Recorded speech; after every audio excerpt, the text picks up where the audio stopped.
What's up, Juventus? Welcome back to the AJC, your channel dedicated to Juventus. And no more excuses for Juve. No more alibis. The chase for top four is upon us, and it's crunch time. All right. Little room for error. And Spalletti, can they handle the pressure? Can Spalletti's side handle the pressure and see us get that final objective that remains for the season? We're going to tackle everything in the news. We're going to look at the game today against Pisa and have some fun today. And I got Trim with me. Trim, how you doing, brother? I'm doing well, man. Doing well. How are you doing? Doing good, man. I'm ready to go. I'm always ready to go. That's it. There you go. There you go. Chat, great to see you in here. Cugino Eddie. We got T97 Keeper 3. Good morning, guys. Time to lock in for the season. We got lock-in time. Everybody's on the same wavelength. Wing of Winter, great to see you in here. Giuseppe Cataldo. Ciao, ragazzi. Great to see you all in here. Smash that subscribe button, all right? We're not far off from giving away the Palace kit. Okay, so another week and then that Palace kit's going to be given away, and the 15-16 black and gold panda. Great to see you in here. All right, and Sal as well. Everybody get those likes up, smash subscribe. We're going to start we're not going to waste any time and get into this today. Just going around the headlines and the latest news around Juventus. So first up, a target that's been on the list for a while here, Senesi. Latest reports have all been indicating that he has prioritized Juventus and he wants to join Juve, wants to be coached by Spalletti, and he's patiently waiting for that offer, which should come next week as there's a meeting set up. Well, Trim, Senesi, do you first off believe he has in fact prioritized Juve in joining us? Well, it almost feels that way, right? Like, I mean, there are other clubs that have been rumored to be interested. I heard some teams like Barcelona and some other clubs mentioned, and I mean, when you hear those names, oftentimes they tend to beat us to targets that we like as well. So it's kind of encouraging that he hasn't signed anything yet, and he's willing to at least give us a chance to pitch it to him and put something down on the table proposal wise, right? So I'm kind of hopeful that we do get him. I think he would fit our team well. The interesting part in that kind of summary was that he wants to be managed by Spalletti. So obviously, we have to extend him because he's on a short-term deal. So we'll see where that goes. Obviously, yes, to Panda's point, Barca's got no funds. So there's some teams involved. More of the Premier League teams I know as well have been rumored to be interested in him. But yeah, I think it would be a big pickup to start our summer campaign off if we can definitely seal that deal prior to the end of the season. If I'm looking at him coming in here, and is he actually prioritizing Juve? Is he waiting for the offers from all the clubs? Probably. But like Panda says, Barca is a little bit tight, etc. They always still seem to find ways, and there's always these loopholes on player registrations. It's kind of funny. But I don't necessarily know if I feel like he's completely, wholeheartedly prioritizing us. It would depend on some of the other factors, but I don't know. I don't know what to believe from the media, because some are saying that the offer was already in from Juventus, and then today, or this past week, the reports have been there was no offer ever sent, and that's what's going to happen this next week coming up. So maybe if that's the case and we never actually put that offer in, but I also find that hard to believe. If we were trying to beat everybody to the punch with these guys, he probably has had that offer. But maybe that's what's changed. Maybe all of a sudden he does want to finalize there because nothing else is coming from the other sides. I don't really know, but I'm starting to get the vibes based on what we have to do this summer that he's kind of become this must sign for Juve. When you're not hearing much for other names at the back line and they're making the push here for this one, there's still a section of the fans that say, I'm not so sure about him, not so sure if we do this, but on a free transfer, you're not really going to lose. The salary at 3 million euros is really nothing in the grand scheme of things too. So I'm starting to get the vibes like this is a must for Juve to start things off for the business coming in the summer, because we have to revamp our back line. I believe we need to build from the back. It should by no means stop at Senesi. I still think you need an experienced player coming in, and maybe even another youngster as well. Now, we have some goodbyes that may or may not come. I think when it comes to Kelly, it just comes down to what offers actually come in, if any. And then Gatti's an interesting one that took over this week, that the feelings are that he is looking for another club and that he's out of Juve's plans moving forward. Should he be out of Juve's plans, chat? Trim, should he be out of Juve's plans? Gatti. For me, right off the hop, I would say yes. And only because I feel like even if you lose him and you try to add, like, we're thinking minimum 2 pieces at the back if you include Senesi. Like, ideally, you'd want another CB as well. So if you lose Gatti, I feel like you can find another replacement for him, whether it's like a Muharemovic or like a younger option that you can bring up. Obviously, we'd have to get him back from Sassuolo, but I wouldn't mind personally moving on from Gatti. I think he's very limited, but at the same time, I know that there's a case to be made to kind of keep him as a bench option, just kind of like as a third, fourth option at best. But just for me, I think for the transfer fee alone, I think you can get some decent money for him. It wouldn't be a whole lot of capital, but it'd be a pretty decent chunk of change, and that could help add to funding our Mercato further, right? So for me, I would be okay with moving on from Gatti. I think he's had a decent run with us over the last few years, and I think it's time for a change back there. Yeah, I don't know. It's actually going to be good capital because there's nothing standing on Gatti because he just picked him up from Frosinone for next to nothing. Right. I'm getting the vibes that one of Kelly or Gatti is probably going to be offloaded. Rugani is away on loan right now. He's going to come back, but I don't see him in future plans either. You've got a bit of work to do at the back there. So when it comes to Gatti, that grinta, that spirit, everything, it's kind of funny. We talked about the 11 goals or something he's scored for Juve. 9 of them are big goals, equalizers or winners, breaking deadlocks. But I don't know. I still don't really have this faith in him. His best was, though, before Bremer got injured last season in the back four next to Bremer. But we've never really got to see that again. And everything that's followed since, he was okay last year, a big improvement from the year prior. But this year, it's been a significant drop-off. They're talking about injuries, and you can hear him even in his interviews talking about injury and that playing a part, etc. But for me, I'm fine. I'm fine with funding your moves with one of Kelly or Gatti taken off, and depending what the options are, I'm not opposed to both being used to raise that capital and start moving forward. But again, Gatti's been top of my list for quite some time that I would be looking to sell this summer. He's got a ton of interest.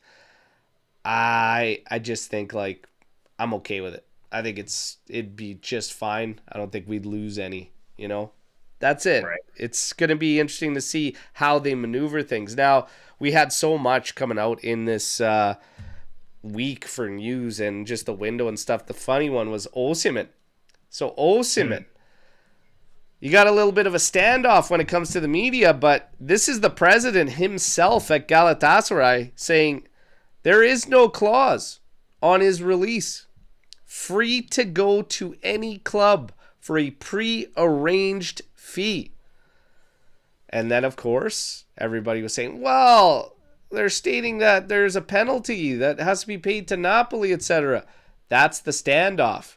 Italian media is telling you that there's a clause in there that has to be paid to Napoli if he re-enters Serie A. Here's the president saying there's no clause. So, hey, take it for what it is.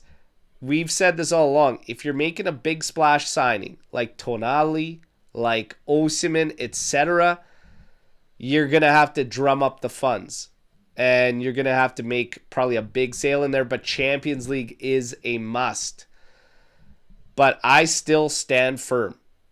If you do find yourself in a situation where you sell certain players and you drum up the funds and you make Champions League next season, I'm signing Osimhen before I sign Tonali. I think you get a bigger boost for this particular team. That's just me. Trim? Yeah, I mean, for the longest time, I would have said to you that I believe Tonali is more of a necessity because of, kind of building up to the final third. We needed someone who can be like a killer and almost, whether it's take it himself, shoot from the outside, or just send our strikers options. I felt like Tonali was always the guy, but that's with the caveat that I didn't think it was possible to get a guy like Osimhen. And obviously you need to spend the funds to get a guy like that. But now after seeing the performance against us in the Champions League, seeing how much he wants to be, excuse me, or showing that he wants to be part of Juve, like talking up the club, kind of, in a way we like to jokingly say twerking for the club, like, and now the president of Galatasaray saying there's no clause. I mean, man, why wouldn't you try to splash the cash and try to get him and see what you could go for, right? I mean, you'd be hard pressed not to find a guy that of his quality. Like I've been thinking about this a lot. Like I don't think we've ever had a number 9 striker that prolific, or at least not in a long time. Dating back to even the previous eras, like I don't think we've ever had a guy that prolific personally. So for Juve to finally get an out-and-out number 9 that can actually bag goals like that and be as consistent as anyone across the world, like to me, that's like a game changer for the club because we've never had that before. Yeah, not for a long time have we had somebody that would be that out and out, no questions asked, like he's the guy, he's the killer. Yeah, it'd be big. It'd be big. It'd pay off more for me than making the Tonali signing in the middle of the park. I think the biggest adjustment needs to be made at the top there. But yeah, it'll be interesting to see how it plays out. Now, keep in mind the other part of the president's words where people said we paid too much money to Napoli for this price. He goes, but now we see his value is even more. So he invites everybody, but he also says, get ready to spend up because there's no release clause, nothing there, but it's going to be a huge fee to try and pry him from Galatasaray. The other thing in all of this, should we make Champions League, of course, hopefully, knock on wood, we make Champions League, we can drum up the funds to do this. Players' will is going to play a part too. And we're all talking about it. You see Ibrahim in here saying he didn't even celebrate against us. The way he was twerking for us, okay? The words that he was saying. Speaking up, Juve, etc. And then, of course, that wild card on Spalletti. Yeah, anything's possible. Anything's possible. But again, you got to take care of business. It's crunch time for top 4. There's no excuses here on out. You've got to take care of business. But it'll be an interesting one there. And that was a big one where the president came out and said there is no such clauses. Now, don't expect that Italian media won't retaliate. They'll probably make their case. And maybe even De Laurentiis will start getting asked. And then we'll see what he has to say because...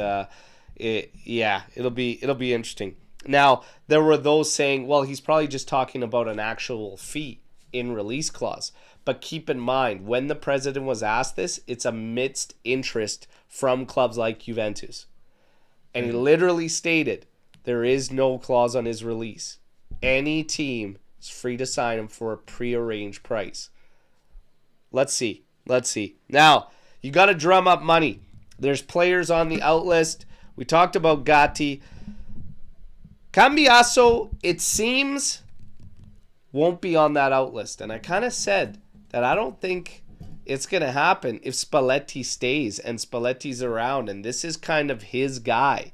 And we just see it kind of continuously pushed in that lineup, etc. Should Cambiasso be moved this summer?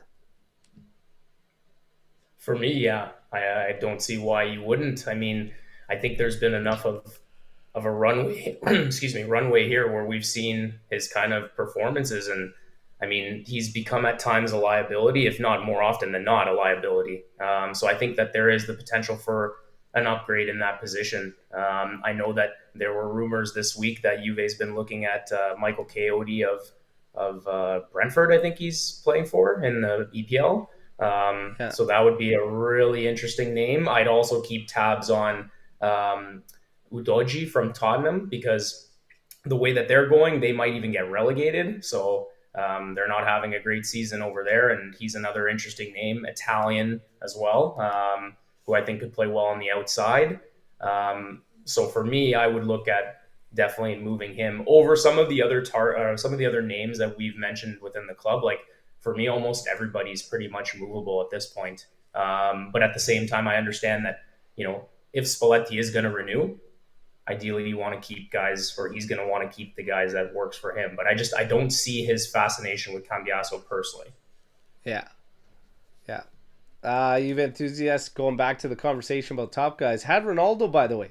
Not a striker, though. It's kind of winger. And still, that's also 4 or 5 years removed now. Because didn't he Yeah, leave and in 21 or something like that? Yeah. I mean, we're yeah, still 5. That's a while. Like 5 years is a yeah. while to have a top guy up top. Vlahovic has had a lot of question marks. He's up for renewal. Cambiaso. So you see, we got Tiberius coming in from X saying, get Cambiaso out. Cugino Eddie says no. Magical Realism saying Cambiaso has to go. Liability. Chris saying, I have a love-hate relationship with Cambiaso. Hope he stays and rediscovers his form, but also hate him for twerking for City. Yeah, and how quick they got the agreement there. Yeah, I don't know. I don't have faith if we keep pushing this guy out the left side that all of a sudden things are going to change. I think the right side is more suited for him and how he plays and how he does tend to go to his left foot more often than not. The game will open up for him a lot more if he's playing off that right side. You can't do that right now because Kalulu's on a heater. Kalulu's doing a fantastic job. He's not going to move over to the left because he can't. Kalulu's played an absurd amount of minutes. He's got a crazy engine. He's like got the best dribbled against rating of anybody in Serie A. He simply doesn't get dribbled past. And it's been lockdown on that side. The left side has been the issue for Juve. I've got my thoughts, and I'd still go this route. I don't think we're going to get it in this game, but we'll talk about it when we hit that projections. For Cambiaso, I think it's a difficult one. I'm not 1,000% Cambiaso out, but I'm definitely looking at it. And Spalletti, this is one of the things with him. He's got his guys. I think Cambiaso is one of them, but even when this team was doing well, Cambiaso, like Spalletti couldn't get this guy to thrive. And it's not even that it's stayed at a point where he's not really impacting things or doing much offensively. It's like to the point where he's becoming an issue and making a lot of mistakes, and these mistakes are costing us. So it's a very, very difficult spot. For me, I'm definitely listening. To offers and whatnot. I'm also not in a huge rush to get rid of him, but I'm listening to offers. That's kind of where I'm at right now with Cambiaso. But again, the caveat for me is he's got to play on the right side, and you still need to solidify that left side in the summer. So we'll see. Cambiaso is definitely one to follow. Openda and David. Openda already ruled out. Juve will do whatever they can to find offers. It's probably going to be the never plan. Loan with option. Hope that he hits it wherever the heck he goes. That's probably what we're going to stare down the barrel of because we got such a huge obligation tied to him at 42 or 43 million. But David, he's on a free, and that could be capital brought in to get the rest of these guys and some of your targets in the summer. Should both of them be on the out list? Should it be just Openda? Should it be both? What do you think? Well, I mean, everybody knows how I feel about David. So for me, it's kind of like one of those things. It's how do I say it? It's like it's a win-win either way, I think.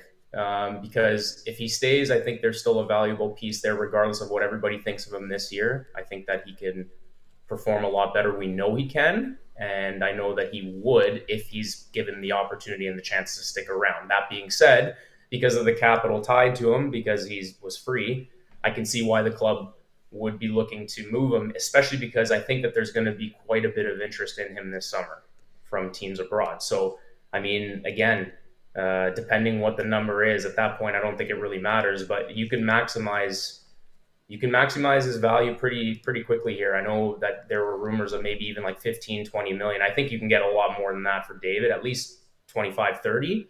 And I mean, if we're talking 25, 30 of pure capital, Yeah. they're going to take it every day of the week, right? Again, whether I want that to happen or not, like I said, it's a win-win for me because, it was nice to see a Canadian play for Juve, and I hope that they keep him because I still think there's a useful player there, whether it's dropping him back in a 10 role or using him as a strike partnership if, Spalletti or whoever the coach is next year would like to use him with a second guy would be nice. But yeah, I also think it depends on Vlahovic, right? Like for me, I'm not a big fan of keeping him. I'd like to still move on regardless of, maybe bringing down the salary to half, about 6 million. But again, there's so many balls up in the air. So just for basically just strictly this question, if we could have them both or move on from both of them, I wouldn't be opposed to it. Yeah, it's one of those situations with David you just gotta kind of look at and see what's gonna happen. I mean, Yeah. what are the options on the backside as well? That's gonna play a part. Vlahovic's renewal, I think whether he renews or not, and I'm starting to get to the point where I think it's probably in Juve's best interest to renew him. As far as these guys, it is what it is. If the offer's good enough, 15 million probably won't do it for me, for David. You got to get more than that. Yeah, I mean, Jesus, you're not getting anything for 15 million euros here. So, again, despite how it has gone for us, this is still a guy that's got a lot of goals to his name for Lille there before we brought him in, and Champions League goals as well. You got to maximize. You got to get better than that. If we're talking 15, even 20, I'm not racing to say goodbye there. It's a tricky one. But yeah, if both go, it is what it is. Vlahovic renewing, business. It always comes down to business.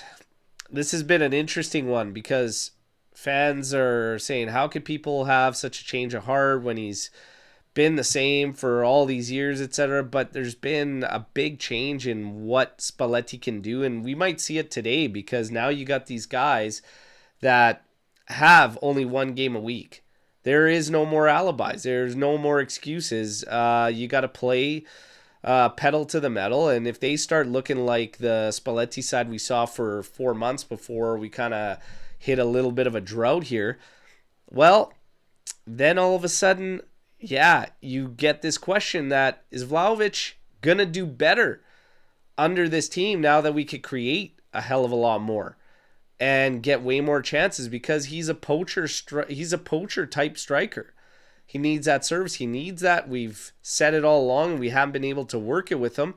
It's funny. We needed essentially a guy like David to link everything up to get up there and do all this, but that hasn't amounted in goals either. So Spalletti's also pushing for the renewal for Vlahovic. So you got to look at all this. I think business-wise, it sucks to lose an asset for nothing right now at this team.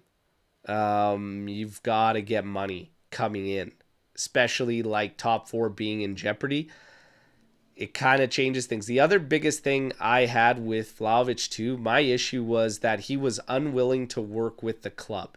Being on such a high salary of 23 million euros gross and 12 something net, it pissed me off. It pissed me off that you couldn't work with the club and do that. Nonetheless, that's his prerogative. And we got to kind of fault ourselves that we gave him that massive contract. Was he worth that much money? No. But now all of a sudden, if you're asking me if I'd be willing to keep him around at the same figures of Yildiz, I kind of am, to be quite honest with you, looking at the scope of our team. it doesn't stop me from wanting to sign another striker in the summer. So if David Openda have to go, you renew Vlahovic, and then you could chase another top striker, and you could have two at your disposal. I'd probably go that route, to be quite honest with you. But right now, the way it's heading, man, you might still have to get rid of David on a free to fund certain moves that you want to make in the summer. So now all of a sudden, to revamp an entire front line and have to give yourself that much business, I think business is kind of dictating you should look at that renewal with Vlahovic. That's just me personally. What do you think, Trim? Well, so this is the thing. I kind of have a question I want to propose to you is like, do you see a world where Juventus can renew Vlahovic, let Openda and David go, and then possibly bring in a guy like Osimhen? Like, see, this is the thing. I don't think there's a world where both of those guys can be on the same team, in the sense that they're both kind of alpha dogs and want to be the out and out number 9 striker leading the line for a team. So to me, it's almost one or the other, and this is why I'm kind of leaning more towards, and again, I'm probably in the minority, but I would lean more towards keeping a guy like David as a second option and getting a guy like Osimhen as an example, letting Vlahovic go and trying to get rid of Openda. Again, I know it would be a lot easier for Juventus to probably sell David at this point because there's going to be quite a bit of interest, especially from the Premier League. I feel like a lot of teams from the lower end or the middle of the table will want a guy like David. Seeing as he's on a kind of a low right now, to try to take advantage of that. Openda's a lot more difficult to kind of get rid of permanently, I think, at least at this point. But you never know when the summer rolls around what teams are kind of desperate. But what do you think? Do you see a world where Osimhen and Vlahovic could kind of coexist and be in the same lineup in the same squad? If there isn't, then that's okay, because then you make a sale price on Vlahovic and he doesn't walk for free. So, I see what you mean, yeah. Even if I renew him and then we go out and get Osimhen, if that was a possibility, I don't care. I still do that, and you have two top drawer guys. And guess what? If Vlahovic becomes unhappy, okay, find yourself a team. We'll gladly accept an offer, and now you haven't walked away on free. That's that business side kicking in. So, yeah, if both these guys can't coexist, hey, this is what it is. You haven't lost a guy for free, which is big for Juve. You have to bring in money. Losing guys for nothing. That's why McKennie fell in line with that too. His value's arguably the highest it's ever been. You can't have guys walking right now when your revenue is in danger if you don't get top 4. So you renew Vlahovic at that price. If you have Vlahovic and Osimhen and these guys can both rotate effectively, if they don't want to, is what it is. But for me, yeah, I think it's not a problem. I think then you just say, oh, okay, you want more playing time, etc., then you got to go, man. Long. Yeah. Yeah, beautiful. And then we just flipped a little thing where him and his agent were going to, put offers to the table here. You've been raking us over the coals on 23 million, unwilling to work with us. Well, here you go. We got our renewal at a salary way less, but now you're not happy. Okay, cool. Find a team. So, is what it is. Is what it is, man. But Vlahovic right now, it's another big reason why I think that renewal is something you have to look at, is because losing him for absolutely nothing hurts you. It hurts you too. And right now, I mean, he's the best striker we have. He is, in terms of production, and he's been missing for how long, and he's still top producer. I mean, for me, the business is taking over this decision. It's a tough one, though. I get it. And then you've got Spalletti, also a part of this, because we said Spalletti's kind of been the guy pushing for, this renewal, Vlahovic. And we've been hearing a lot that this is what he wants. Well, here you go. You've got Spalletti now in the news because apparently it's not all just said and done. And he's going to be looking at some of these pickups and some of the business and everything that's going on.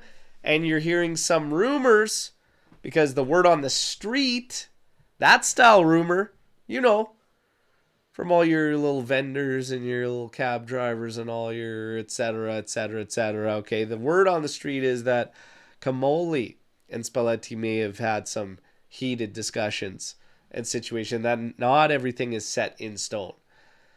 But again, there's still a huge chunk of the media saying it's not a matter of if, it's when he renews with Juve, and they are going to go sign a multi-year extension. Do you believe it is set in stone? Do you think it should be? Where are you at? What are you buying out of the stories we're hearing on Spalletti? Is he waiting for the business side? I almost feel like he is. Like what I really buy into is I buy into the fact that I think he wants to stay and I think he wants to renew. But I'm almost wondering if he wants more say in the sense of wanting not a say in player decision, but yeah, like he wants his guys and he wants to be able to trust the guy above him to go out and get those guys for him. And I almost wonder if he doesn't trust Camoli based on this past season's transfer windows, like summer leading into January and then January transfer window. Like, again, it's all tied to finances too. So, I mean, obviously Spalletti has to understand that, but if we get into Champions League, clinch top 4, if we make some sales, like we should have some money to spend this summer. So it's going to be up to the club to kind of infuse that into the team. So we'll see. But yeah, I do believe that he wants to re-sign with Juve and extend. But I think it does depend on what happens up top, because I'm not sold 100% on what's going on above him. And that's another discussion, I think a deeper discussion that needs to be had. Because I think it's a big problem right now to continuously switch. We kind of felt the same way last season letting go of Giuntoli and how quick we were to pull the trigger on him to now go to Camoli and to maybe possibly look into doing that a second time. Like, I don't know. It makes me feel pretty uneasy about it. So if I had to pick like what I think is more of a sure thing, I think Spalletti is more of a sure thing than what's above him. And I'd stick with the current manager. Yeah, this is it's a tough little spot to be in. I think with Spalletti, you have to. By the way, it's his birthday today, so I would go out to him. Let's get that birthday victory, okay? Victory post-match show tomorrow. I think it's a no-brainer. I still stand on the point that it's a no-brainer. I mean, if there is any doubt there, I would love to think that Juve's at least keeping tabs on some alternatives. If it ain't him, I still say just get somebody experienced. Got to be somebody experienced right now for where we're at.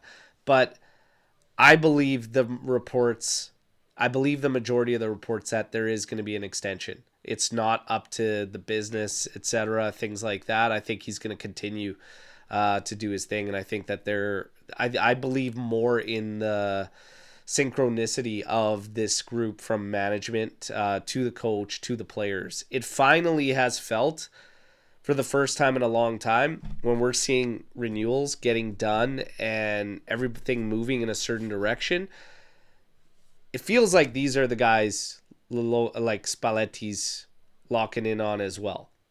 And it's all the same names that we have all agreed upon being the core for Juve.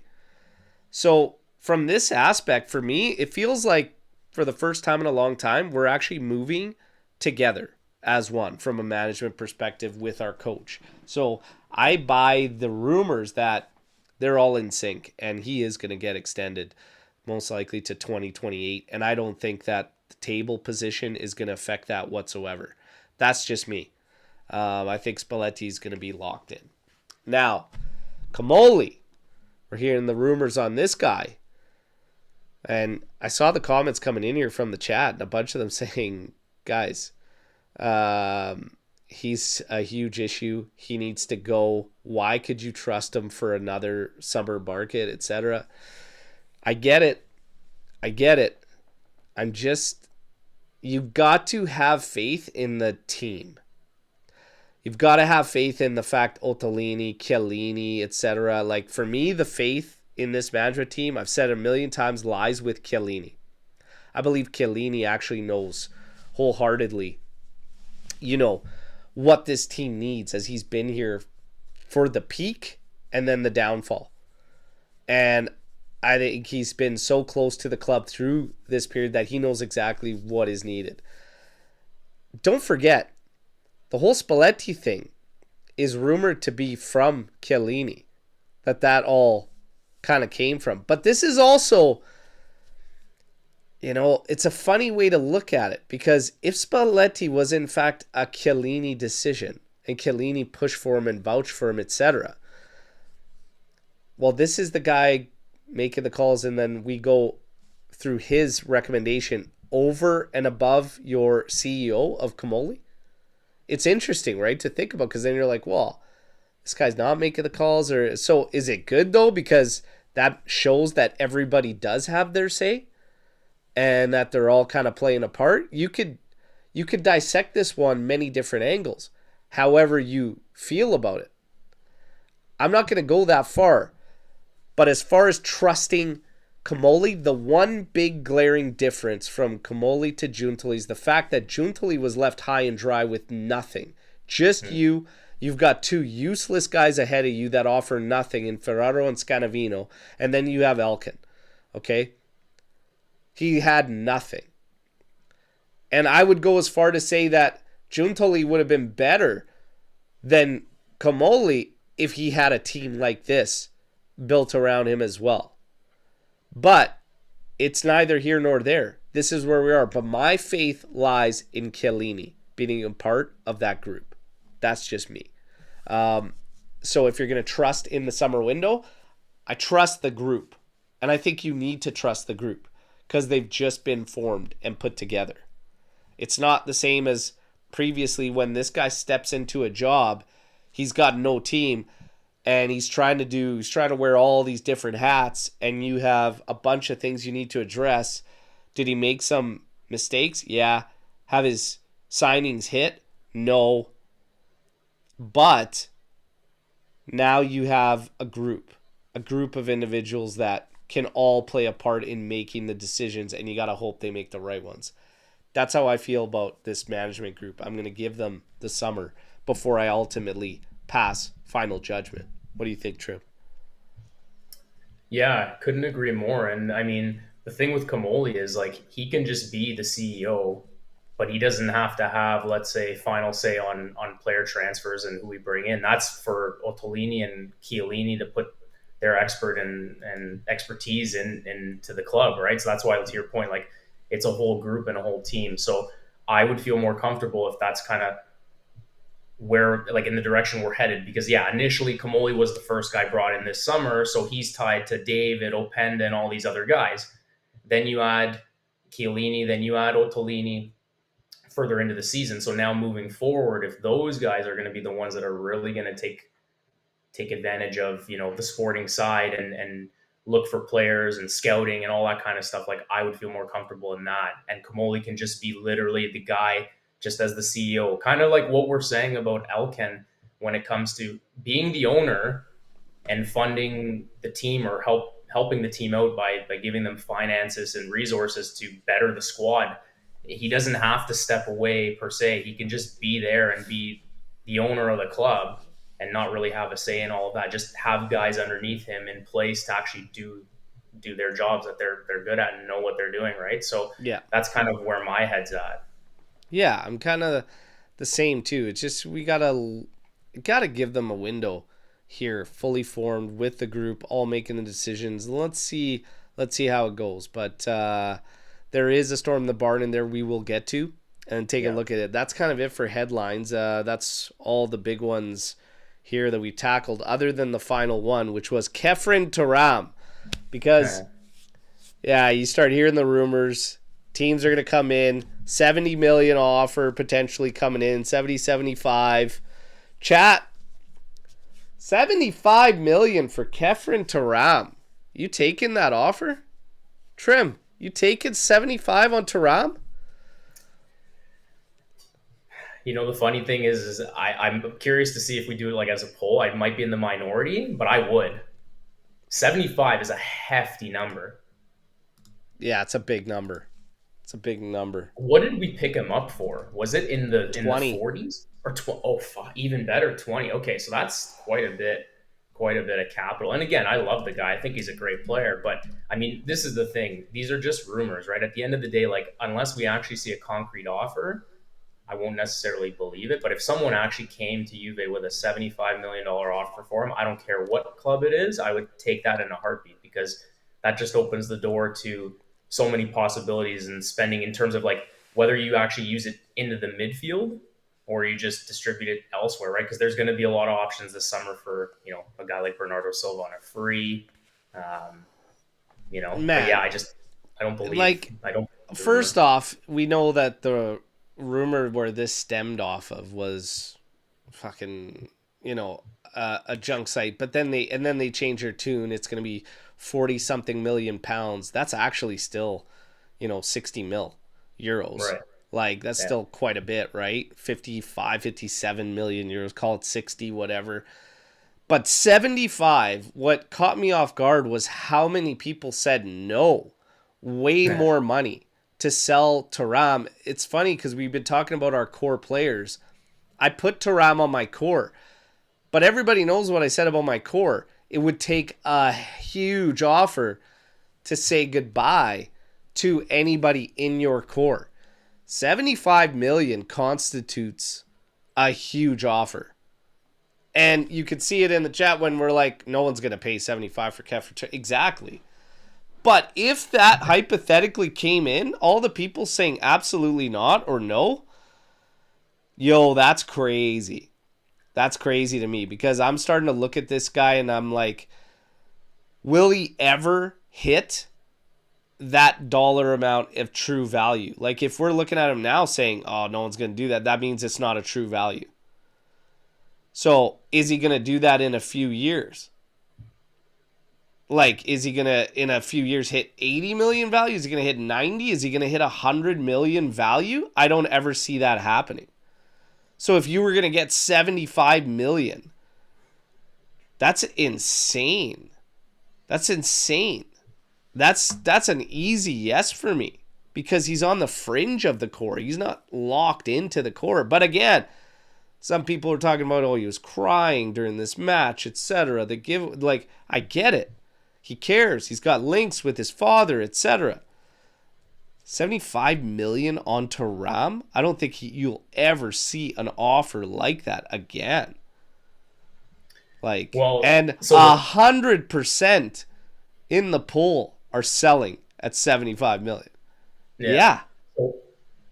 So the funny thing is this reminds me exactly of last season with Cambiaso. So if you would have told us a year later, after apparently receiving or potentially looking at receiving an offer of 65 million from City for Cambiaso, like, I mean, to me, it's literally the same thing. Like, should we have done it last year? 100% we should have, and we never did. And now look, so to your point, it's like, if that concrete offer actually comes in, this is the peak of where we're probably, like, what we're probably going to get for him ever. Like, I mean, again, he's a phenomenal player. He could always prove us all wrong and get to like another level and raise his game. And then, yeah, maybe he's consistently at that dollar figure, but I don't know. I'd have a hard time walking away from that because there are so many options that you could look at with that money. Again, bringing in a guy like Bernardo Silva on a free, that would be fantastic because then you get to still hang on to that money and use it elsewhere, right? But I know a bunch of people are saying, like, what if you turn that into a fun Tonali deal, right? Like, there are many options, but I think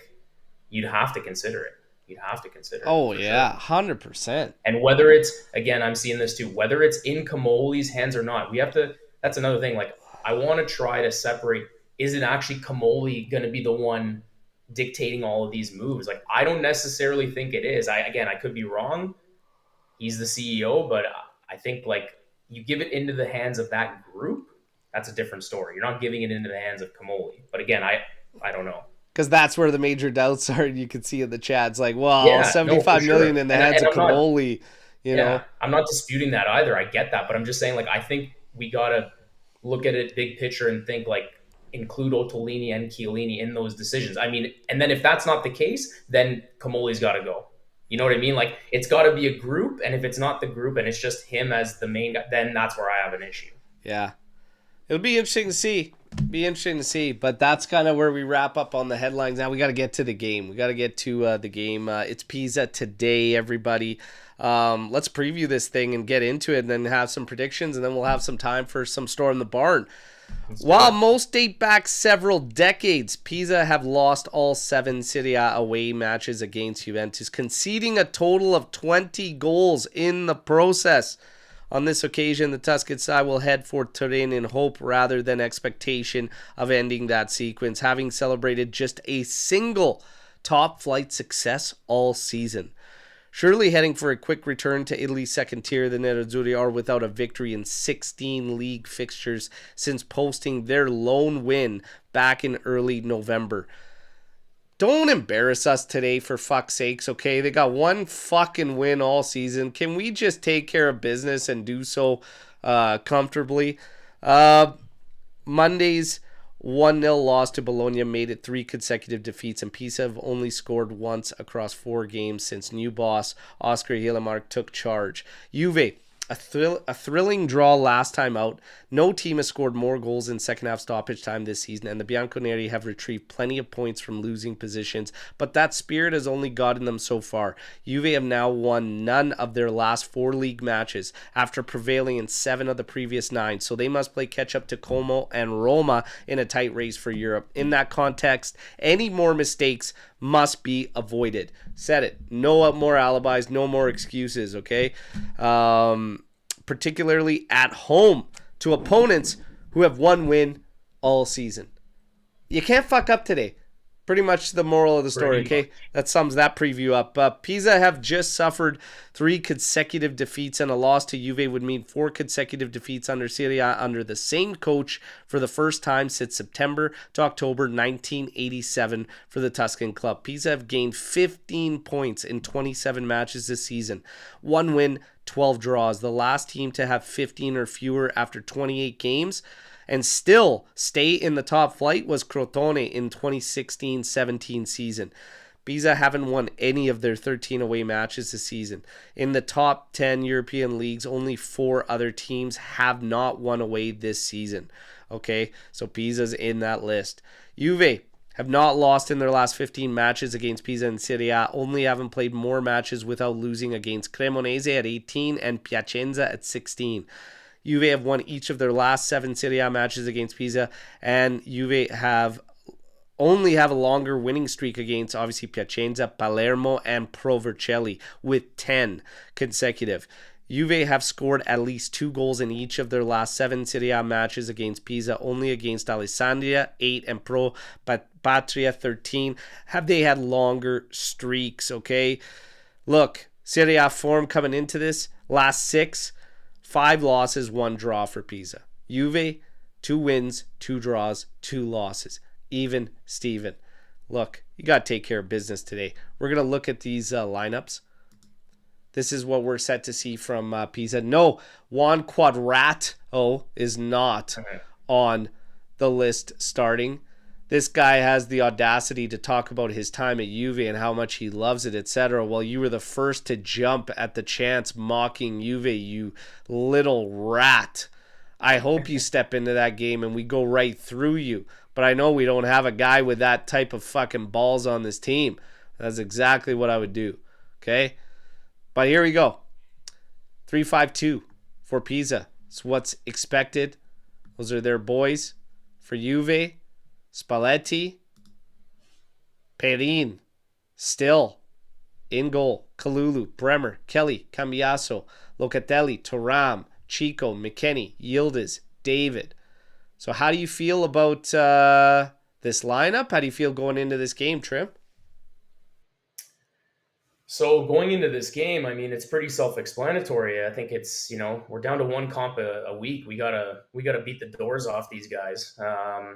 It'll be pretty trying. I don't think it's going to be an easy match just because we know how Juve is, but I really do think that, the way we've been playing lately, they're not going to make it easy on themselves, but I do think that we should be able to take care of business. Like you said, one league win all year. Like, even in the last meeting, like, okay, that was a couple months back and we were playing some better football at that time, but 3-0 win. We looked pretty good in that match, so I'm kind of hoping they carry that momentum into this one.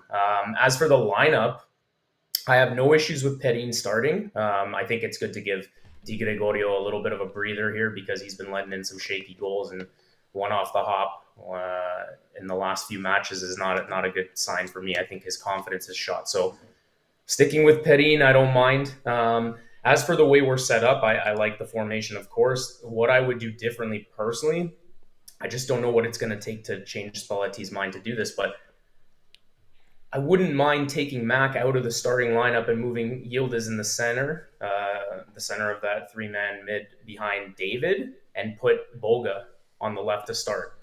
So you got some speed on the wing with Boga, David up top, Yildiz, Chico. I would like to see a front four of those guys just to see how it would play out again. A weaker team per se. Pisa is going to most likely play a low block in that 3-5-2 formation for sure. Like, it's coming. So more creativity out there. Not that Mac isn't creative enough and hasn't been a godsend for us. Like, he's been fantastic for us, obviously. But I'd like to see Boga get a start, especially because against a team like Pisa, maybe with his speed, he can kind of get behind the defense and cause problems and issues for Pisa. So that's kind of where my head's at. Otherwise, in terms of the rest of the roster, I have no issues. Yeah. I'm looking at that lineup. I'm thinking the same thing. Maybe change it up, like get Yildiz in that 10. McKennie can play as a left back. But yeah, this is the same old. That also being said, at goalkeeper, Perin, Di Gregorio, flip a coin. Neither one has been impressive or should get the claim of starting goalkeeper. Yeah, I'd like to see a change. I'd like to see us stick with something with Yildiz too, not like a couple games where we try you in the middle and then it's right back to the outside. I'd like to see us go towards this. Now 1 game a week too. I'd like to see Boga get a start. And the reports around Boga are that we're gonna make this obligation. Like, we're gonna take that option on him. Why wouldn't you? Less than 5 million euros, you get absolutely nothing. Yep. I'd like to see him start, but more than enough there to take care of business against Pisa. They've got 1 win all season, so I really don't care at the end of the day who's there. You just got to overpower them. I expect Juve to dominate the ball, control this game, dictate, get an early goal, and then put the boots to them and put the sword to them and kill them. That's what needs to happen. Set the tone for this final stretch of games where you have no error. Like, you have no room for error. You can't slip up. Has to be a victory today, no matter what. That said, prediction challenge time. Trim, what's your prediction for this game? All right, let's do it. Well, based on our kind of pre-match, lead up, what we think is going to happen, I'm usually not the type to go big here, but you know what? I'm feeling pretty good today. So I think it's going to be a 4-0 Juve win. I'm going to say we're going to get 2 in the first half, 2 in the second half. So we're going to go into halftime up 2-0. I'll go goal scorers. We'll go Yildiz, David, Mac, and we'll go one from, let's say, Boga off the bench.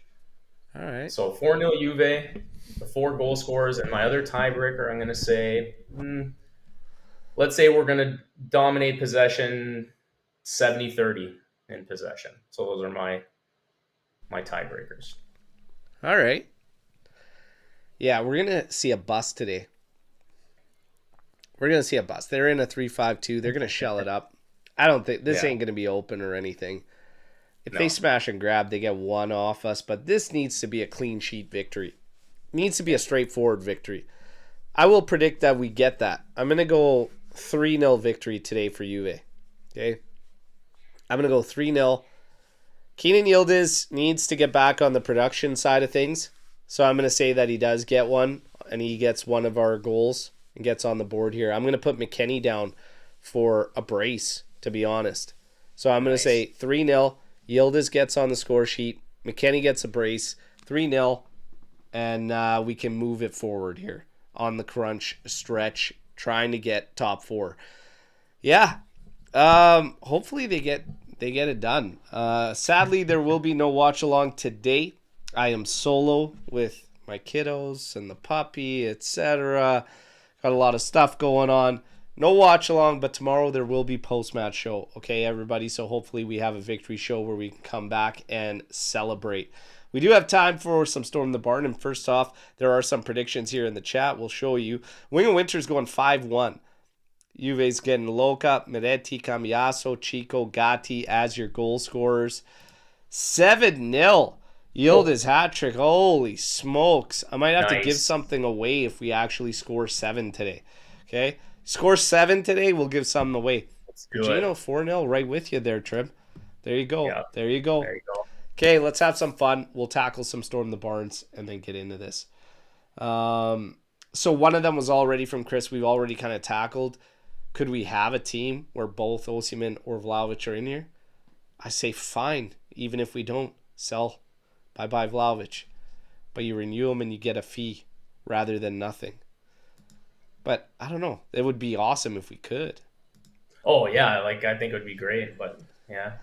What if Vlahovic comes back and bags 10 goals until the end of the season? Are you still going for Osimhen? Yes. Let's have both. If a player of Osimhen's ilk is out there and available for the right offer, of course, you gotta explore all your options. You're trying to make your team better at the end of the day. So whatever way that's possible, you do that. Is this Camoli's last chance? Should we bring in Del Piero instead? I will go as far to tell you this. You need a new president no matter what. Sleepy Ferraro there ain't doing shit and needs to go. But Camoli, yeah, definitely this summer is make or break for me and Camoli. Make or break, regardless of the other guys. Because his name is at the top of that whole structure, that whole group. This is make or break this summer for Camoli. Yeah, I mean, for me, I would have no issues with him going. The thing is, I'm tired of the constant turnover in the last few years, right? When are we ever going to just have some kind of stability where it's like a cohesive group of 3 of them or 4 of them in place? So now we've got Chiellini, we've got Ottolini, and we've got Camoli as a group. We can question the moves in the summer, like I mentioned, right? And I know I'm critical of him as well, even though he did bring in David, who I am a big fan of. His moves haven't panned out, but at the same time, we can't just constantly keep turning over management and coaching staff. That's why I just, again, whether I want to like it or not, I think we have to stick with him for at least another year. We were saying the same thing last summer for Giuntoli, even though they ended up getting rid of him. I would have given him another year just to see, but if it didn't work out, fine. Okay, we've moved on. So now we got to stick with what we have for at least one more season, and I'll feel a lot better knowing that Spalletti's also here. That will make things a lot easier for me going into this summer in terms of how we roll out the transfer market, right? So, yeah, that's kind of how I feel. I also feel like you can obviously see how Camoli operates. It's not fast by any means. Yeah. So he comes in last summer, and it's just you got to do this now. It's there's no time, and he's trying to build a team. He's got this structure that he believes in for the club, which I kind of agree with. But it's just it's so against how he clearly operates. He obviously needs a lot of time, and it's a lot longer process. And, now I'm thinking if he can't do it having all this buildup going into this summer, that's why I say this summer, with all this buildup, all this lead up, if you can't get it done there, then I have a major problem. Okay? Yes. Agreed. So this is pretty much make or break for Camoli. 1,000%. Yeah. Clear as day for me. Guys, I'm just going to take one quick scan here on the news. So what I'm seeing is Bernardo Silva is expected to leave City on a free transfer. There are absolutely no talks to discuss his renewal. Bring me Bernardo Silva. Okay? Agreed. Yeah. Spalletti's birthday. Aguri. Squad list. No Vlahovic. Vlahovic did not make the squad list. He should be available next game.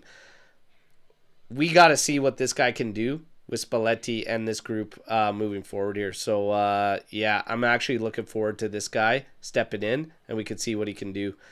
In terms of other players, Nico Gonzalez is far from reaching the required appearances He's going to be coming back. That's going to be a problem. Yeah. Yeah, he's coming Don't back. forget about these little guys that are going to be coming back, and then Camoli's got to find a solution for Luis. Looks like there's one club that he could do well at, and he's back there, so they're probably going to want to renegotiate, but at least you'll find something there. Yeah, he's going to have his work cut out for him, but guess what? That's the gig, buddy. It's your job. You're up. Today, the lads are up. They got to take care of business against Pisa. Hopefully they do. You saw our predictions. Trim, very optimistic 4-0. I'm pretty optimistic 3-0. Give me a clean sheet. Jesus, we need a clean sheet desperately. So let's take care of that. Let's get the victory. Tomorrow morning, post-match podcast. Trim, absolute pleasure as always.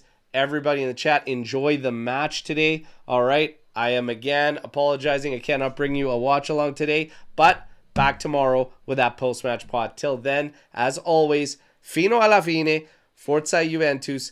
Let's give Pisa and Juan Quadrato one of these, okay? Let's take care of business. Ciao tutti. Talk soon.